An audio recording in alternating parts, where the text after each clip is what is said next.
নিজেকে সুখী দেখানো খুব সহজ, তাই মানুষ তার চোখ, মুখ, কাজ, লেখা ও বাস্তবে কিংবা ভার্চুয়ালি সব কিছুতেই নিজেকে ফ্লেক্সিবল দেখায়, স্ট্রং দেখায় এবং সবাই এটাই দেখে। কিন্তু দুঃখ দেখানো খুব কঠিন, দুঃখ জানানোও খুব কঠিন।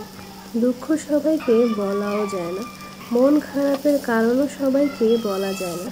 কেমন আছিস জবাবে সত্যি ভালো নেই এই কথাটাও লেখা যায় না। নিজেকে ভালো রাখার জন্য মানুষ কত কি না করে। আমিও তাই নিজেকে ভালো রাখার জন্য সকালে একটা সুন্দর নাস্তা করার চেষ্টা করি।